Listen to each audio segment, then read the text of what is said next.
요한일서 2장 12절에서 14절입니다. 읽어주세요.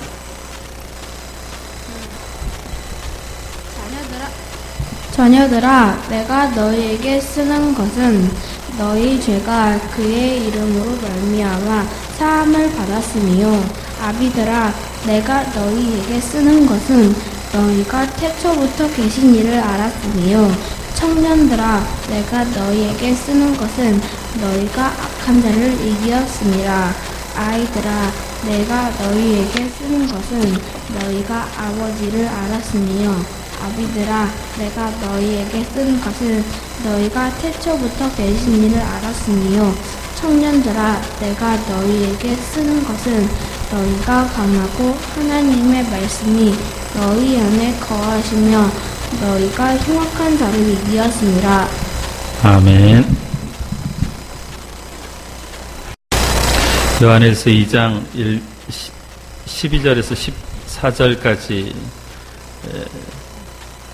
교회 공동체에게 주는 교훈이라는 제목으로 말씀 증거하는데, 이게 말씀 들을 때 항상 우리가 생각해야 될 건 1차 독자가 있고, 그 다음에 이 말씀을 통해서 오늘 성도교회에 주는 말씀으로 여러분이 받아야 될 줄로 믿습니다. 먼저 1차 독자는 어떤 사람들인지, 오늘 이 편지를 요한이 편지를 쓰는데 대상은 모든 신자를 대상으로 편지를 씁니다. 신자들 중에는, 성도들 중에는 어떤 이들은 믿음이 성숙하고 그리스도와 오랜 기간 동안 교제하고 있었던 사람들도 있었고요.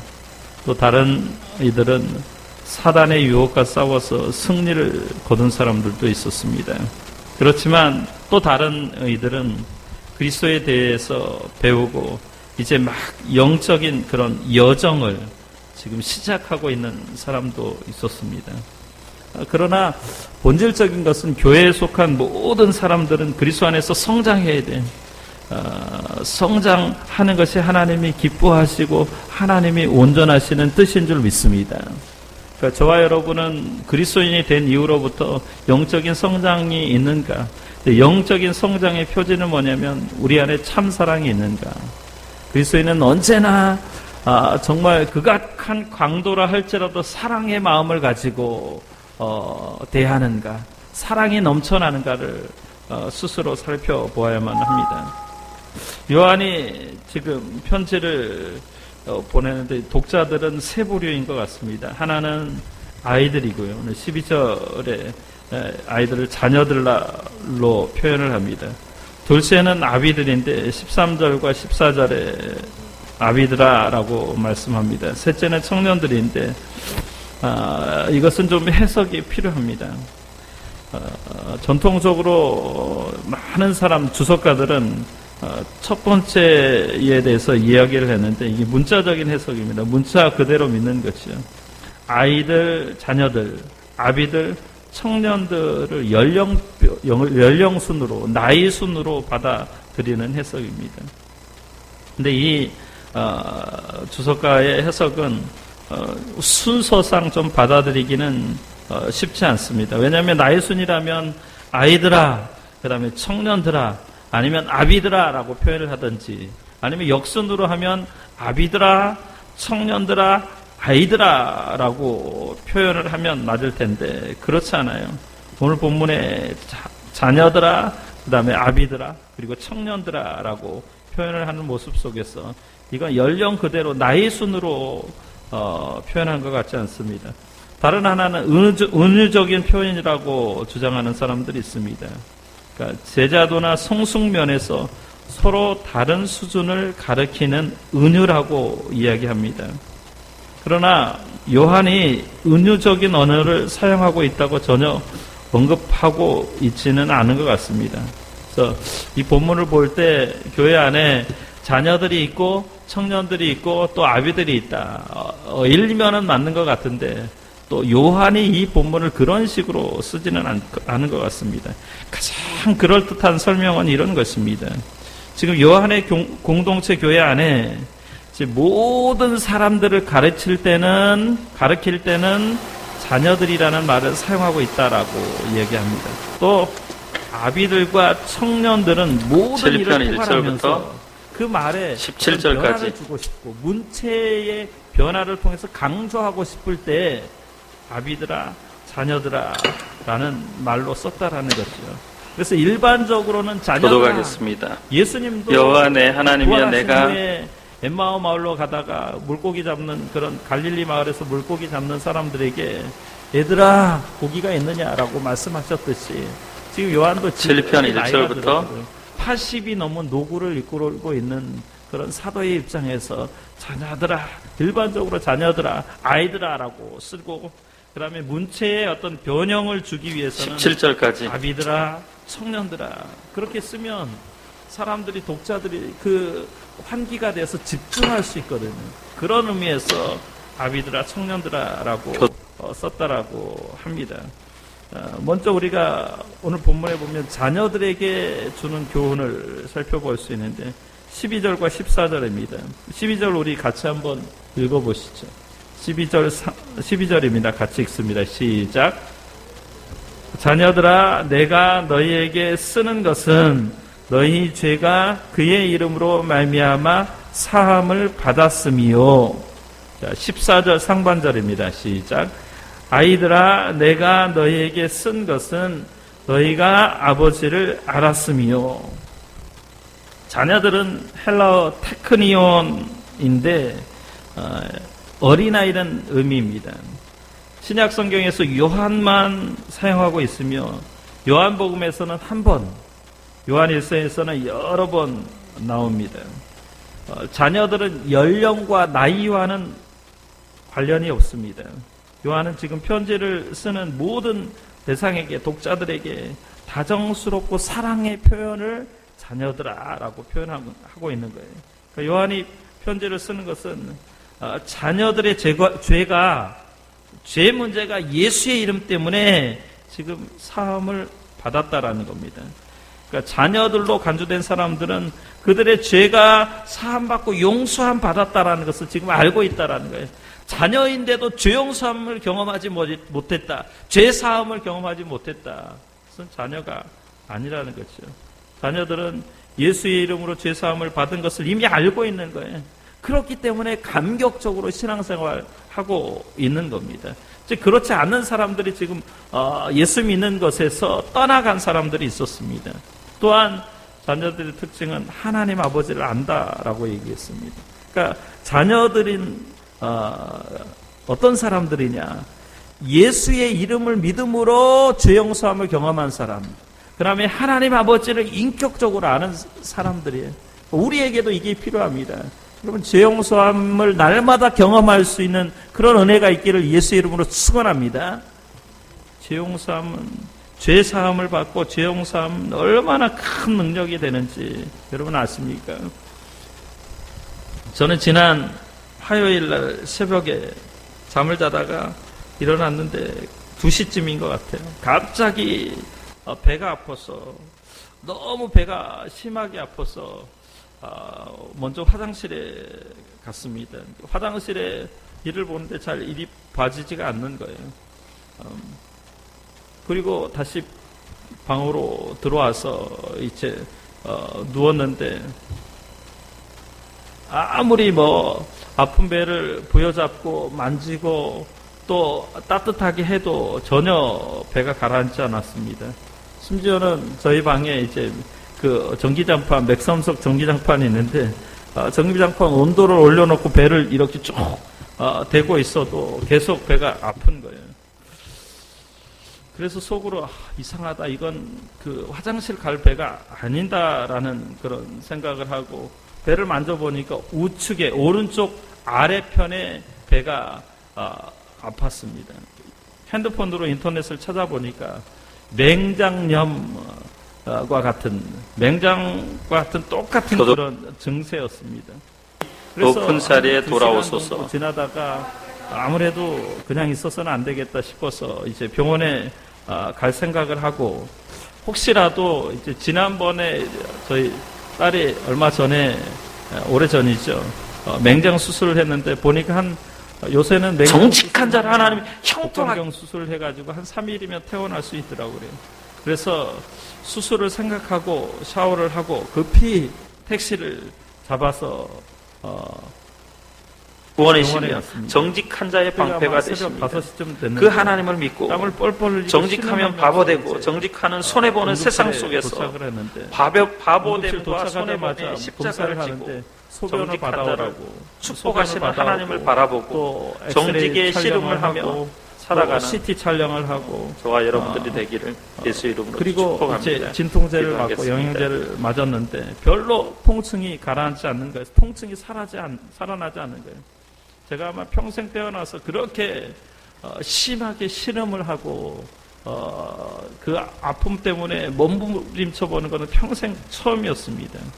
나중에 이제 배에 대고 초음파 검사를 하는데 뭐 물어봐도 뭐 맹장인지 맹장이 터졌는지 뭐냐고 물어봐도 전혀 묵묵부답입니다. 대답을 안 하는 거예요. 그러다가 뭐 한 시간 몇 시간 지났는데 누워 있어 보기도 하고 그래도 통증이 너무 심하고 앉아 있어 보기도 하고 그래도 심하고 왔다 갔다 해도 어떤 방법을 다 동원해도 통증이 가라앉지 않는 거예요. 고통이 계속되었습니다. 그때 제가 잠시 침대 아래에 침대 난간을 붙잡고 무릎을 꿇고 그 자리에서 하나님 앞에 기도를 했습니다. 하나님, 무지한 저의 죄를 용서해 주옵소서. 제가 잘못했습니다. 하나님 아시죠? 제가 하나님 사는 게 힘들어서 죽여달라고 한 말 하나님 취소입니다. 그때 제 앞에 또 응급환자가 제 침대 옆에 바로 응급환자가 왔는데 어떤 사람이었냐면 신장투석을 하던 사람인데 이제 신장투석을 며칠 앞두고 문제가 생긴 거예요. 거의 의식을 잃은 사람입니다. 의식을 잃으니까 의사들이 지금 아주 긴급하게 왔다 갔다 하고 그 다음에 이제 검사도 하고 또 신장 투석할 수 있는 그런 기계를 가지고 왔습니다. 제가 그 모습을 보고 죽는다라는 게 쉬운 것이 아니구나라는 생각이 났습니다. 그리고 제가 하나님 앞에 기도하기를 하나님 살려주세요. 살려주세요. 고쳐주세요. 낫게 해주세요. 그렇게 이제 회개하고 기도를 했습니다. 그래도 계속 통증이 있는 겁니다. 그리고 마지막으로 이제 이미 진통제를 2번 맞고 2번째는 마약성 진통제라고 했고 3번째 더 이상 통증이 가라앉지 않으니까 마지막으로 하나만 진통제를 넣어달라고 했는데 3번째 진통제를 맞고 그리고 잠시 이제 누웠는데 통증이 가라앉았습니다. 그리고 잠이 들었습니다. 신기하게 잠이 들고 한 20, 30분은 안 되는 것 같아요. 그런데 통증이 사라졌습니다. 할렐루야. 여러분, 우리가 하나님 앞에 죄를 고백하고 회개할 때 하나님께서 급속하게 치유의 은총을 베풀어 주시는 줄 믿습니다. 통증이 사라졌습니다. 의사가 오더니 이제 요로 결석인 것 같다라고 했습니다. 여호와 내 하나님이여 내가 결석이 지금 전에 죄악 잡아 그것이 지금 빠져나간 거로다. 퇴원해도 괜찮다. 그리고 제가 그때가 나의 방패는 마음이 정직한 자를 구원하시는 하나님께로다. 초진이 9시인데 본문 말씀에 핵심이 어디냐? 마음이 정직한 자를 구원하시는 하나님께 있다. 저는 이 사건을 통해서 모든 부분을 제 삶이 얼마나 큰 은혜인가를 경험했습니다. 하나님은 언제나 우리를 용서해 주십니다. 우리가 아플 때, 우리가 고통 중에 신음할 때 우리의 기도를 들어주시는 분이 하나님이십니다. 더욱이 우리가 우리의 죄를 알고 회개할 때 언제나 죄사함의 은총을 베풀어 주시는 줄 믿습니다. 그래 뭐예요? 저는 그날 아니잖아요. 그 시간에 동물의 왕이었어. 아무런 일이 일어나지 않고 살아있다라는 게 얼마나 하나님의 큰 은혜인지를 경험했습니다. 여러분 많은 부자 되지 않아도 돼요. 교회가 엄청나게 성장하지 않아도 괜찮습니다. 여러분이 엄청난 명예를 갖지 않아도 괜찮습니다. 건강한 것이 하나님의 은혜입니다. 저는 그 시간에 제 옆에 있던 그 신장 투석하던 분이 저보다 좀 연배가 많은, 제가 보기에 한 50대 초반, 그 다음에 저 건너편에 한 어린아이가 머리가 너무 두통이 심해서 응애응애하고 울고 있는, 그래서 검사를 하는데 어쩔 줄 모르는 모습.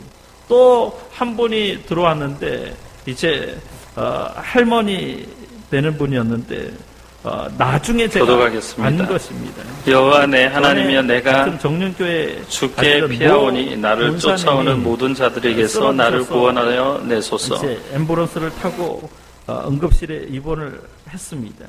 그러니까 어린아이부터 권사님, 그 다음에 다른 어떤 50대 60대 되는 그런 분이 신음하는 모습을 통해서, 야, 매일매일 아무 일이 일어나지 않고 건강하다라는 게 하나님의 특별하신 보호하심과 섭리라는 것을 저는 깨달았습니다. 그 사건을 통해서 예수의 이름으로 죄 용서함을 받고 죄 사함을 받았다라는 것이 엄청난 하나님의 은혜의 사건임을 깨닫게 되었습니다. 뿐만 아니라 이미 알게 된 하나님 아버지를 더욱 가까이 경험하는 그런 시간이 되었습니다. 그런 자녀들은 필요할 때 언제나 아버지의 이름을 부르죠. 아버지를 아는 것이죠. 오늘 14절 말씀인데, 아이들아, 내가 너희에게 쓴 것은 너희가 아버지를 알았음이요 라고 말씀하는데, 여기서 아버지를 아는 것이 인격적으로 아는 것을 말씀합니다. 그러니까 경험을 통해서 아는 거죠. 제가 아픔을 통해서 나를 위로해주고 나의 그 통증을 사라지게 해줄 수 있는 사람은 아니라는 거예요. 어느 누구도 나의 아픔을 같이 아파주는 사람은 없습니다. 하나님 아버지는 아시는 거죠. 하나님 아버지는 자녀의 상태를 잘 아십니다. 자녀가 고통당할 때 그 가운데 함께 하십니다. 그리고 그 고통을 해결해 주십니다. 통증이 사라지게 만들어 주십니다.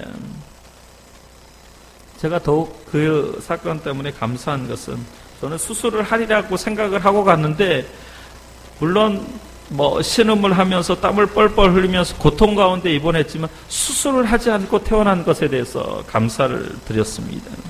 하나님 아버지는 우리의 모든 형편과 사정 가운데 때를 따라 돕는 은혜를 주시는 줄 믿습니다.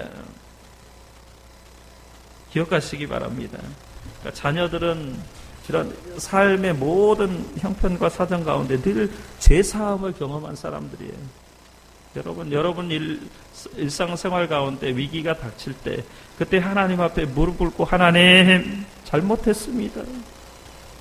하나님, 내가 정말 죽을 죄를 졌습니다. 용서해 주세요 라고 기도하면 하나님께서 그 기도를 들으시는 줄 믿습니다. 하나님의 자녀는 늘 죄사함을 경험해야만 합니다. 그리고 하나님 아버지를 인격적으로 아는 것이 필요하죠. 인격적인 교제가 필요합니다. 하나님의 자녀는 서로 친밀한 영적인 관계를 가지고 있습니다. 아플 때만이 아니라 괴로울 때도, 슬플 때도, 또 기쁠 때도, 행복할 때도, 또 모든 위기 가운데서 하나님이 우리의 필요를 채워주시는 줄 믿습니다. 두 번째, 아비들에게 주는 교훈입니다. 13절 상반절과 14절 중반절에 아비들아 라고 말씀하는데, 우리 같이 한번 읽겠습니다. 시작.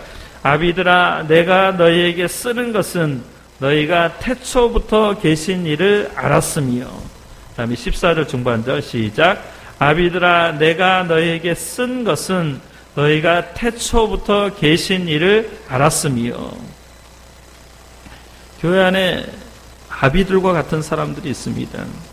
이 사람들은 믿음이 성숙한 사람들이라고 지금 요한은 말하고 있는데, 핵심은 뭐냐면 요한은 너희가 태초부터 계신 일을 알았으며 이렇게 말씀하는데, 이 사람들은 믿음 생활을 오래 했을 뿐만 아니라 단순히 교회만 왔다 갔다 하는 그런 말이 아니라 믿음에 대한 오래 경험이 있으면서 그리스도에 대한 성숙한 지식을 가지고 있는 사람들입니다. 그러니까 우리가 아비들이 되려면 그리스도에 대한 성숙한 지식이 있느냐, 그러면 아비들이 될 수 있습니다. 여기 태초부터 계신 일을 알았습니다. 이 말에 가르치고 있는 것은 뭐냐면, 근데 아버지와 자녀의 관계성을 이야기합니다. 관계를 표현한 것이죠. 아비들은 자녀들과 아주 친밀한 관계를 갖기를 원하죠. 저도 딸이 있고 아들이 있는데 딸과 아들과 친한 그런 관계 맺기를 원합니다. 저희 자녀들도 마찬가지일 겁니다. 아버지와 좋은 관계를 맺기를 원합니다. 그게 부모의 마음이고 자녀의 마음입니다. 자식들도 똑같은 생각을 할 것입니다. 또한 자녀들이 학교에서 또 선생님들과 또 친구들과 좋은 관계 맺기를 원하죠. 그게 부모의 마음입니다. 하나님도 아마 마찬가지예요. 하나님과 하나님의 자녀들이 좋은 선하고 아름다운 관계를 맺기를 원해요. 요한복음에 보면 열매를 맺을 수 있는 방법은 가지가 포도나무에 붙어 있는 겁니다. 그러니까 우리가 하나님에게 붙어 있으면 하나님이 우리를 열매 맺는 인생으로 만들어 주실 줄로 믿습니다. 그래서 태초부터 계신 일을 알았다는 건 뭐냐면 정말 좋은 관계를 맺고 있는 하나님과 우리의 관계, 대신 관계가 좋으냐, 또 어떤 서로 인간관계, 대인관계가 정말 좋으냐를 물어보는 말씀입니다. 그렇기 때문에 저 여러분이 이 인간관계에 대해서 특별히 신경 쓰시기 바랍니다. 인생이 성공하는 비결은 인간관계를 잘하는 거예요. 일부 끼리끼리만 좋은 관계를 유지해서는 안 되죠. 특별히 교회에서는 그렇습니다. 사람들은 다양한 사람들과 그런 교류를 해야 되는데 연구 결과가 있어요. 하버드 대학교의 위건 박사가 가정과 직장과 사회생활 등 각 분야에서 실패한 사람들을 조사를 해봤습니다. 그 결과 전문 지식이 모자라, 공부를 못해서 실패한 사람들은 불과 15%에 불과한 거예요. 그러니까 여러분 공부 많이 안 해도 괜찮습니다. 나머지 85%의 사람들은 모두 다 인간관계를 잘못했기 때문에 인생에 실패했다라는 것을 발견하는 거예요. 특정 사람하고만 잘 지내고 특정 사람하고만 점심 먹고 또 끝나고 저녁을 먹고 나머지 사람들과에는 어떤 엉망진창이에요. 그랬더니 그들은 결코 성공할 수 없었다라는 거예요. 미국의 카네기라는 재단에서 5년간 사회적으로 성공한 사람들 10,000명을 대상으로 성공 비결이 무엇인지에 대해서 질문을 했는데 위건 박사와 동일한 대답을 받았습니다. 즉 85%의 사람들은 다양한 사람들과 골고루 인간관계를 잘했기 때문에 인생에서 성공했다라고 결론을 내렸습니다. 미국의 콜롬비아 대학의 경영자 수업 MBA 과정에서 유수 기업 CEO들을 대상으로 성공의 주요 요건을 조사했는데 여기서도 85%의 사람들이 원만한 인간관계 및 다른 사람들과의 공감 능력에 의해서 성공한다라고 대답을 했습니다. 그렇습니다. 우리가 사람들에게 긍정적인 영향력을 끼치는 사람이 되기 위해서는 내가 감정적으로 그냥 보면 좋아하는 사람이 있습니다. 또 나에게 유익을 주는 사람에게만 좋은 관계를 유지해서는 안 된다는 거죠. 특별히 그리스도인들은 모든 사람들에게 서로 사랑할 수 있어야 될 줄로 믿습니다. 특정한 사람만, 내가 좋아하는 나에게 좋은 그런 어떤 말을 해주고 좋은 관계를 맺는 사람만 사랑하는 거 그리스도인이 아닐 수 있습니다. 일반인들도 그렇게 합니다. 예수님은 자신을 호의적으로 생각하는 사람들만을 위해서 십자가에서 달려 돌아가시지 않았습니다. 모든 사람을 대상으로 십자가에서 달려 돌아가신 거죠. 그렇기 때문에 우리가 정말 어떤 축복은 뭐냐? 인간관계의 지평을 넓히는 게 하나님의 축복인 줄 믿습니다. 모든 사람과 아름다운 관계를 맺어가시기 바랍니다. 그래서 인생의 적을 만드는 건 좋지 않습니다. 왜냐하면 그래야 영혼 구원이 잘 이루어질 수 있기 때문에 그렇습니다. 그러니까 난 전도할 사람이 없어서 전도 못한다라고 이야기하는 사람은 스스로 나는 인간관계의 폭이 좁다라고 인정하는 것과 같습니다. 그러니까 그리스도인들은 끼리끼리 볼무에서 벗어나야 됩니다. 그러나 우리가 교회 안에서 이렇게 보면 우리끼리 친하지 않으면 누구와도 친할 수 없습니다. 제가 병원에 누워있다 보니까 알게 됐는데 새벽 2시부터 3시 사이에 끙끙거리는 순간 아무도 기억나지 않았습니다. 뭐 장로님 생각나지도 않았고요. 권사님 생각도 안 났고 또 뭐 이승철 집사도 생각 안 났고 또 우리 애들도 생각 안 났고 저 옆에 있는 집사람도 2시부터 4시 사이에는 전혀 제가 아픈지 아무도 아픈 사실을 알지 못했습니다. 무엇을 말하는 걸까요? 우리가 성도교회가 왜 부흥하지 않을까요? 왜 성장하지 않을까요? 우리끼리 서로 친하지 않는다라는 거예요. 우리끼리 서로 위기일 때 정말 위기일 때 힘들고 고통스러울 때 서로 그 아픔을 공감해주고 함께 눈물을 흘려줄 사람이 없다라는 거예요. 그래서 저는 친밀한 인간관계를 맺기 위해서 이제 주일 오후에 오후 예배 대신에 같이 삶을 나누려고 합니다. 뭐 말로만 서로 사랑합시다. 서로 사랑해야 됩니다. 그건 쉬운 겁니다.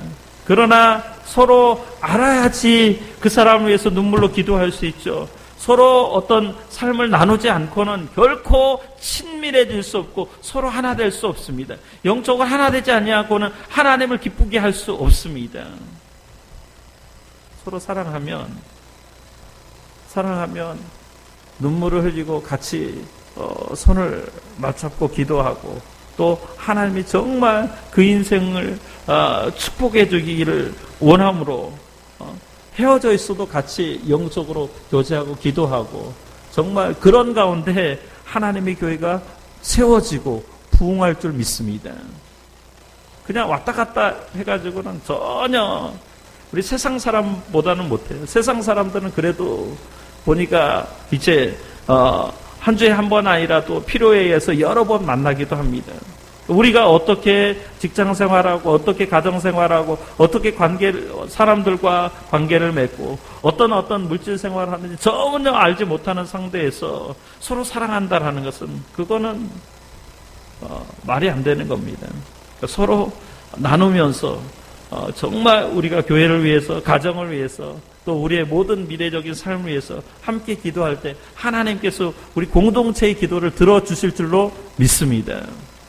이 일을 하기 위해서는 우리가 같이 식사 후에 모여서 뭐 기뻤던 일, 슬펐던 일, 또 감사할 일, 정말 기도가 필요한 일. 우리 아이들은 축복을 많이 받아야 돼요. 아이들이 생활하면서 정말 필요한 것들을 부모들이 기도해 줄 때 하나님이 그 인생을 바른 길로 인도할 줄 믿습니다. 또 한 가지 이제 오늘 본문에 청년들에게 주는 교훈입니다. 13절 하반절 한번 같이 읽겠습니다. 13절 시작. 너희가 악한 자를 이기었음이라. 14절 하반절 청년들아 시작. 청년들아 내가 너희에게 쓴 것은 너희가 강하고 하나님의 말씀이 너희 안에 거하시며 너희가 흉악한 자를 이기었음이라. 아멘. 청년들은 청년의 때는 인생이 꽃과 같습니다. 꽃이 활짝 피는 힘이 넘쳐나고 비전이 있고 소망이 있고 그런 시절입니다. 오늘 본문에 청년들을 한마디의 그런 어떤 단어로 묘사한다면 승리의 모습입니다. 승리의 모습. 너희가 악한 자를 이겼습니다. 13절. 악한 자, 사단의 졸개들. 지금 영적인 전쟁을 지금 이겼다라는 거예요. 그 다음에 14절 보면 너희가 강하다. 그 다음에 하나님의 말씀이 너희 안에 있다. 또 너희가 흉악한 자를 이겼습니다. 그러니까 청년들이 세상에서 승리할 수 있는 방법. 여기 근데 청년들 오해하지 말아야 됩니다. 제가 자녀들, 청년들, 아비들 나이 순 아니라고 얘기했습니다. 모두가 다 우리는 하나님 안에서 청년인 줄 믿습니다.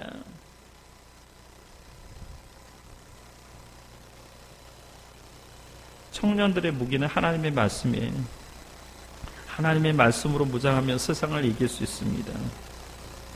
이 청년의 때를 인생으로 말하면 사계절과 비유하면 봄, 여름, 가을, 겨울 중에 여름입니다. 이때는 몇 가지 특징이 있는데 하나는 비관적이지 않고 낙관적입니다. 젊은이들은 건강이 있고 시간의 여유가 있고 매사 자신감이 넘칩니다. 패기가 있습니다. 하면 된다, 할 수 있다, 한번 해보자 하는 마음이 있습니다. 이게 우리 신앙인의 마음이 돼야 될 줄로 믿습니다. 그래 젊을 때는 젊음의 귀함을 잘 모르죠. 나이를 빨리 먹었으면 합니다. 제가 고등학교 때 제 친한 친구가 고등학교 2학년인데 이미 대학생이라고 뻥을 쳤습니다. 근데 그 친구는 아직도 지금 나이를 속여요. 지금 제가 40대 후반인데 아마 그 친구는 50대가 넘은 걸로 다른 사람들에게 이야기하고 다닙니다. 젊었을 때는 대부분 비관적이지 않고 낙관적입니다. 현실적이지 않고 이상적입니다. 젊은이들이 가장 좋아하는 단어가 사랑인 겁니다. 사랑 때문에 열병을 앓기도 하고, 사랑 때문에 모험을 감행하고, 사랑 때문에 목숨을 겁니다.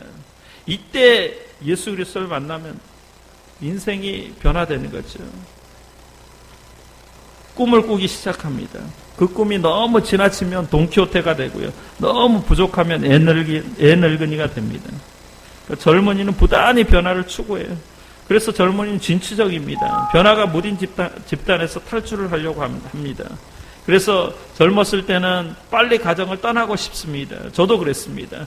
그리고 교회가 답답하고 변화가 되지 않고 있을 때는 쉽게 교회를 떠나려고 합니다.